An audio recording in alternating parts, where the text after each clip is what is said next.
तो गलातियां जो 1:9 में लिखा है, उसमें लिखा है जैसे हम पहले कह चुके हैं। पौलुस रसूल ने कहा कि जैसे हम पहले कह चुके हैं वैसा ही मैं अब फिर कहता हूं कि उस सुसमाचार को छोड़ जिसे तुमने ग्रहण किया है, यदि कोई और सुसमाचार सुनाता है तो शराफत हो। शराफी आदमी कभी परमेश्वर के पास नहीं जाएगा। अब मैं क्या मनुष्यों को मनाता हूं? वो बोलता मैं किसी मनुष्य को नहीं मनाना चाहता कि मनुष्य मान जाए, कि मनुष्य मेरी कलीसिया में भाग जाए। अगर मनुष्य मेरी कलीसिया में से भाग जाएंगे तो हमारा पैसा रुक जाएगा, क्योंकि यीशु मसीह ने कहा या तो आप पैसे की सेवा करो या वचन की सेवा करो, एक ही काम होएगा। हमारे इरादे, हमारा ईमान, अगर परमेश्वर ने हमें कहा है कि शेर के बच्चे जो भूखे रह सकते हैं, मेरे जो तालब हैं उन्हें अच्छी चीज की भी थोड़ नहीं होएगी, वो मुहैया करेगा। वो मुहैया करने वाला परमेश्वर है। वो यहोवा यरी है। वो यहोवा है जो कहता है मैं यूं फरमाता हूं। उसने कहा अब मैं क्या मनुष्यों को मनाता हूं या परमेश्वर को? क्या मैं मनुष्यों को प्रसन्न करना चाहता हूं? मैं किसी मनुष्य को खुश नहीं करना चाहता।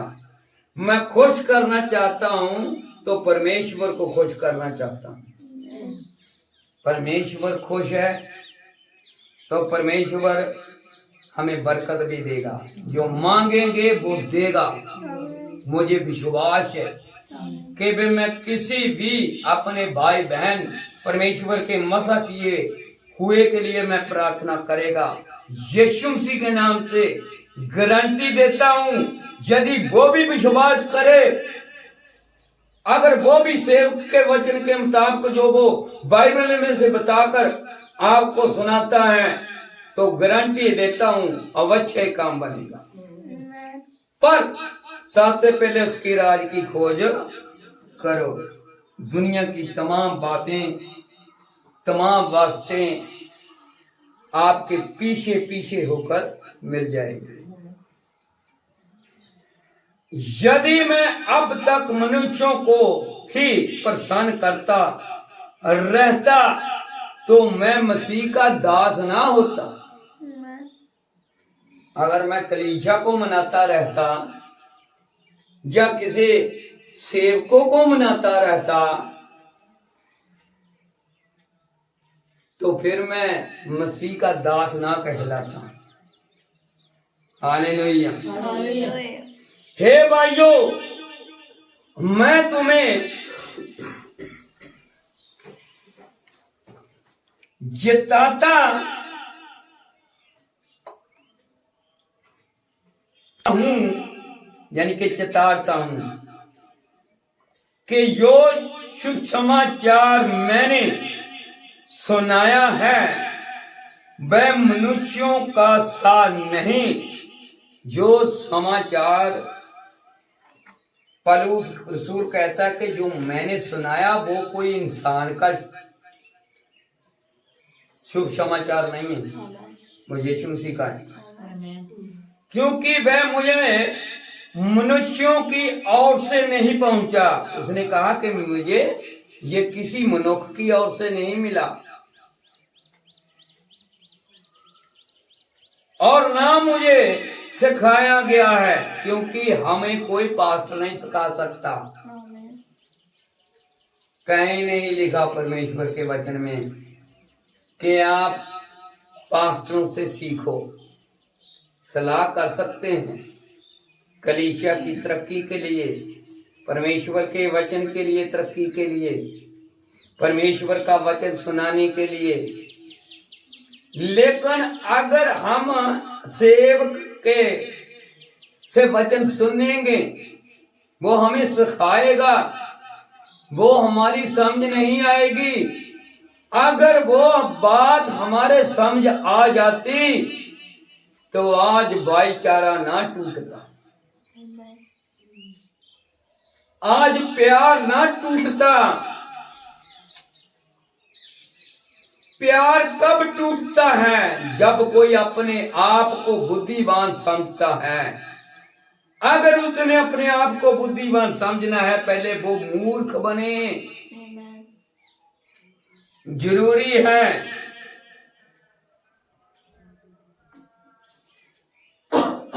और परमेश्वर ने कहा, पर यीशु मसीह के प्रकाश से मुझे ये मिला है। किसके प्रकाश से मिला है? यीशु मसीह के प्रकाश से मुझे मिला है। यहूदी मत में जो पहले मेरा चाल चलन था, तुम सुन चुके हो कि मैं कैसा था। मालूम है ना पुरुष कैसा था,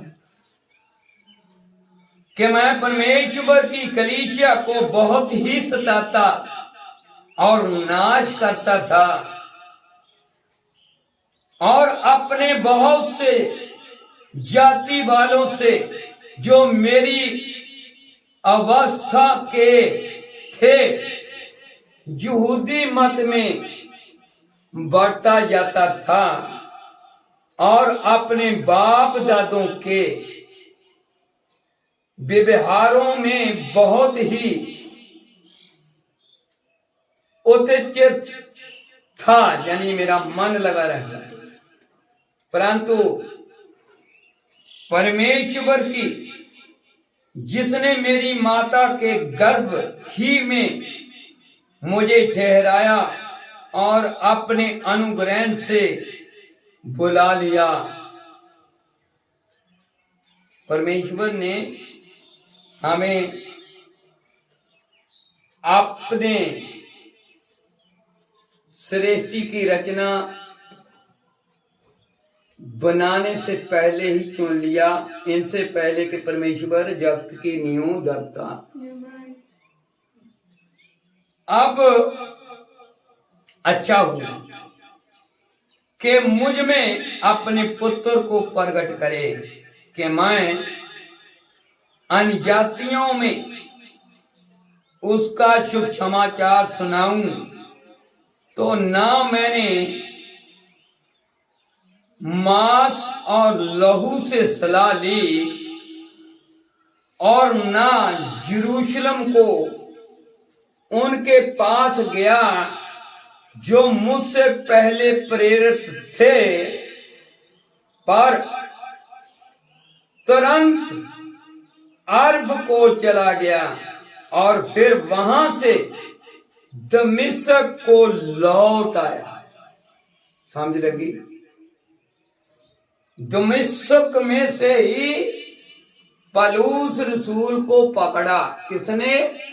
प्रभु यीशु मसीह। उसने कहा, हे सौलस, हे सौलस, तू मुझे क्यों सताता है? उसने कहा, प्रभु तू कौन? आवाज आई कि मैं यीशु। अगर यीशु मसीह उसको पहर के दिन इतनी लाइट में, सूरज की लाइट में अंधा कर सकता था, तो उसे वो ठीक भी कर सकता था। परमेश्वर के नियम, परमेश्वर की योजना को कोई नहीं जानता। परमेश्वर ने हननिया के माध्यम से उसको मसा किया कि आज से तू प्रभु यीशु मसीह की मर्यादा करेगा, और उसने की। कोई भी सेवक किसी दूसरे सेवक को मसा नहीं कर सकता। जब तक आत्मा गवाही ना दे। शेमल को परमेश्वर ने कहा था कि मेरे लिए यसी के पुत्र को चुन। उसने सब देखे, इनकार कर दिया। उसने कहा यसी तुम्हारा कोई और भी बेटा है, बोलता छोड़ उसको, वो तो फटे पुराने कपड़े पहनकर भेड़ों की चरवाही करने के लिए गया है। छोटा है वो तो बच्चा 12 साल का। बोलता बस उसे लेकर आ।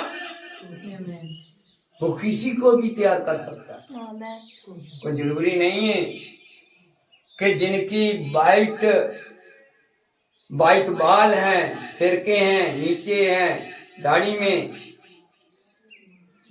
जहां वो जवान अच्छा है, गबरू है, प्रचार अच्छा करता है, ये पास्टर के लाइक है, ऐसा कुछ भी नहीं। हम नहीं सोच सकते हैं बात को, केवल परमेश्वर जानता है। क्या आप जानते हैं? ये पौलुस रसूल की कहानी है। पहली कलीसिया का पहला दूत पौलुस रसूल, पहला स्टार अफसूस की कलीसिया का। क्या आप समझते हैं? हर स्टार ने परमेश्वर के स्टारों को तैयार किया जो उनके थे। क्या आप समझते हैं? जिस स्टार, हम भी स्टार हैं। जब भी कोई अफसर बनता है उसके स्टार लगते हैं, तो पावर स्टार की होती है। स्टार जो है परमेश्वर के भी हो सकते हैं, स्टार शैतान के भी हो सकते हैं। बॉलीवुड में भी स्टार होते कि नहीं होते? हीरो को क्या नाम दिया हुआ है? स्टार। वो शैतान का काम करते हैं, हम परमेश्वर का काम करते हैं। बेशक वो बुरा माने, जो वचन कहता है हम वही करेंगे। क्या आप समझते हैं? तो मेरे भाइयों और बहनों, यही एक तकदीर है कि वचन के ऊपर मन लगाओ। हमारे पास इतना समय नहीं है कि हम लोगों की बातें सुने। हम अपनी कलीसिया के बीच में गलत बीज नहीं बोल सकते कि दूसरी कलीसिया के कोई भी भाई है उसे जय मसीह की मत बुलाओ। हम सब भाई हैं। जब परमेश्वर ने हमें ये कह दिया है कि दुश्मन से प्यार कर, सताने वाले के लिए प्रार्थना कर, तो हम तो प्रभु के लहू के खरीदे हुए। हम कभी भी किसी को झूठा साबित नहीं कर सकते हैं बिना गवाह के। नहीं तो बहुत ऐसे सेवक है जो कहते हैं ये झूठा पास्टर है, ये झूठ बोलता है, ये ऐसा करता है। कहाँ लिखा है बाइबल के बीच में? एक अक्षर भी मुझे दिखाओ। उसने कहा तू कौन है जो अपने भाई के ऊपर दोष लगाता है? अगर तू दोष लगाता है तो तुम्हारी भक्ति काइन जैसी है, हावल जैसी नहीं है। बेटा कब कबूल होती है? जब हम अपने भाई से प्यार करते हैं तब बेटा कबूलियत होगी। अगर हम खा रखेंगे, झगड़ा करेंगे, क्रोध करेंगे, शिक्षा गलत देंगे, अपने तरीके से चलाएंगे कलीसिया को, इसका मतलब क्या है कि हम कलीसिया को खुश करना चाहते हैं, प्रभु यीशु मसीह को खुश नहीं करना चाहते।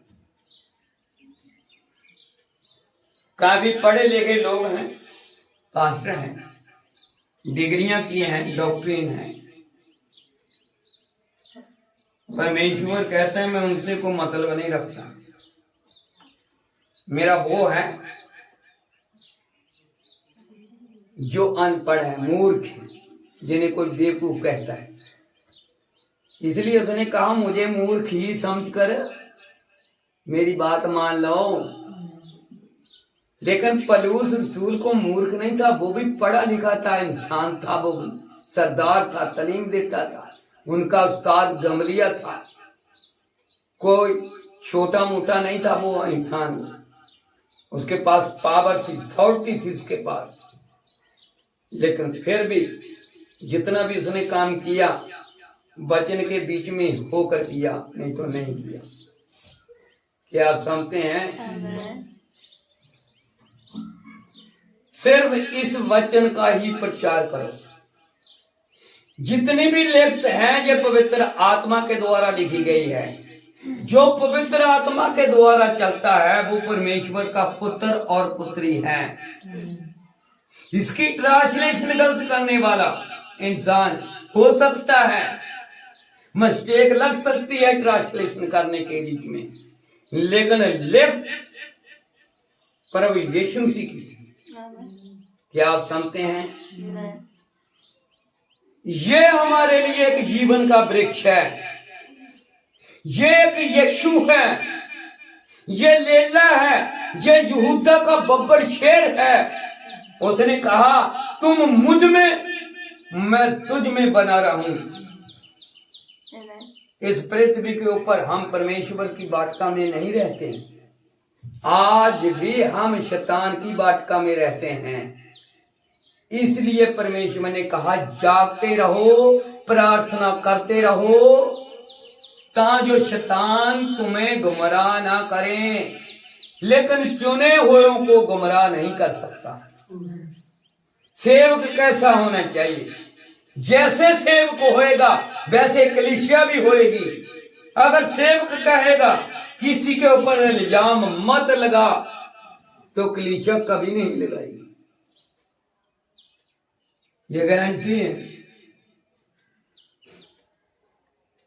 ये गारंटी है पूरी। मैं यही है कि यूपी वाले भाई बहनों के आगे तकीद और बेनती करता हूं, जो अभी सुन रहे हैं मोबाइल के माध्यम से,